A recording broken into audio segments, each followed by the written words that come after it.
In a single night, Wauwatosa, Wisconsin, was devoured by a merciless deluge.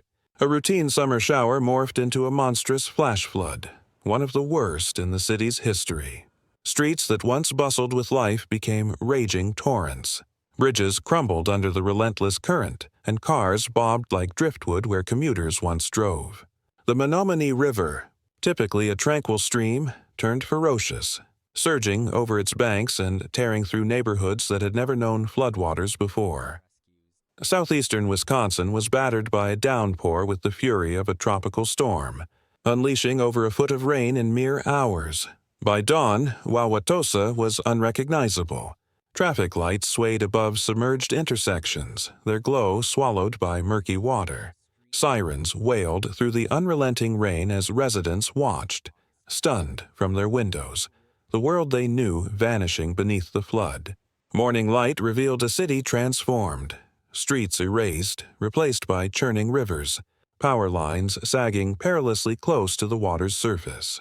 Neighborhoods, once alive with the hum of daily life, now filled with the roar of rushing water and the wail of distant alarms. Meteorologists likened the rainfall to a Category 1 hurricane, an anomaly in the Midwest, where such storms rarely sees headlines. For Wauwatosa and Milwaukee residents, it felt surreal, as if nature had rewritten the rules of their city's endurance. As residents slept, the storm seemed like just another heavy Midwestern rain. But past midnight, the heavens unleashed a torrent unlike any before.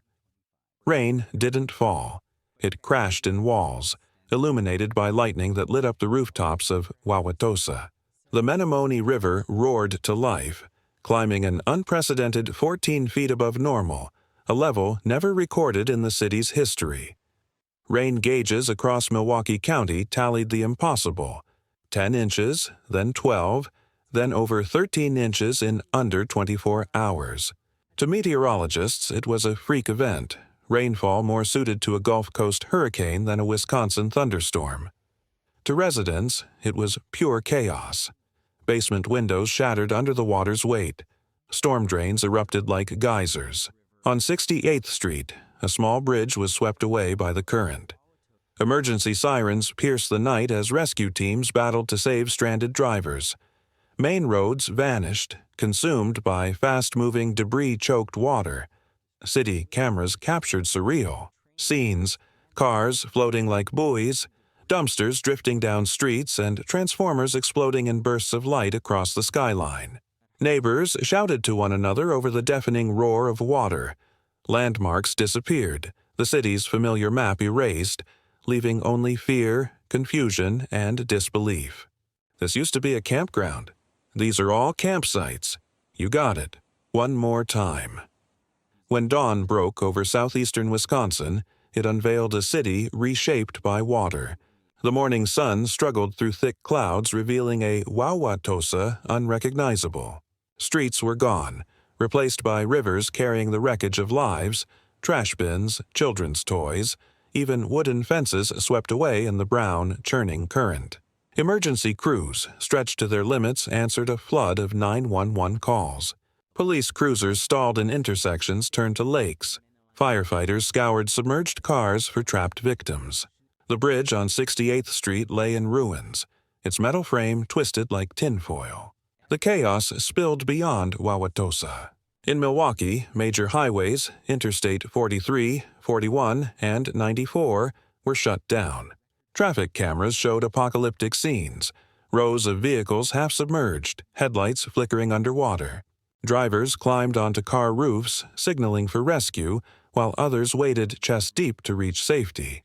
At the Wisconsin State Fairgrounds, the final day of celebration became an evacuation zone. Social media flooded with videos of families wading knee-deep, pushing strollers through mud, cars adrift in the parking lot. Organizers canceled the fair's closing day, a decision they called heartbreaking but unavoidable. Even American Family Field, home of the Milwaukee Brewers, was surrounded by floodwaters. Roads like Miller Parkway and Canal Street became impassable, forcing fans to retreat. Inside the stadium, leaks pierced the roof, leaving puddles across the concourse. Power outages swept the city as water overwhelmed electrical substations, transformers exploding in cascades of blue light. By mid-morning, entire neighborhoods fell dark. The only sound the relentless rush of water against homes' foundations. From above, the scene was chilling. A city of rivers, neighborhoods blurred into lakes, parks swallowed by an endless gray expanse. A summer rain had spiraled into an urban flood catastrophe, leaving thousands wondering, how could this happen here? The disaster's true toll wasn't just in inches of rain or feet of water, but in the silent heartbreak of lives upended. On Milwaukee's northwest side, Jacqueline Zeldin stood at her basement stairs, staring at 3 feet of murky water that had swallowed everything. Furnace, water heater, a deep freezer full of food. But the deepest cut was personal. Her husband's lifetime collection of compact discs, hundreds of albums rebuilt after 2010 flood, now lost again, floating or buried in silt. "It's like watching memories wash away," she whispered to a reporter, her voice breaking as she pointed to the waterline scarring her basement wall. Outside, her street was a river, carrying a neighbor's flower pot and patio furniture. A dog barked in the distance, lost and scared, paddling aimlessly through the flood. The water's roar was unrelenting, alive. Across Wauwatosa and Milwaukee, the story echoed in 1,000 ways. Children watched backyards vanish from upstairs windows. Firefighters carried elderly residents through waist-deep water. College students floated belongings on pool toys. The flood spared no one. Some homes narrowly escaped, water halting at the doorstep. Others were invaded through every crack, rising faster than anyone could react. The feeling was universal. Disbelief, shock, the helpless realization that nature held the reins.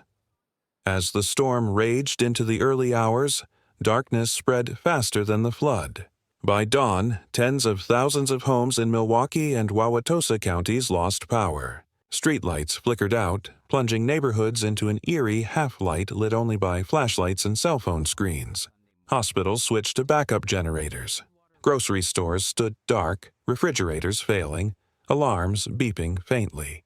With Interstates 43, 41, and 94 closed, supply trucks stalled, gas stations dwindled for emergency vehicles, and grocery deliveries halted. Every hour without power tightened the strain on a community at its breaking point.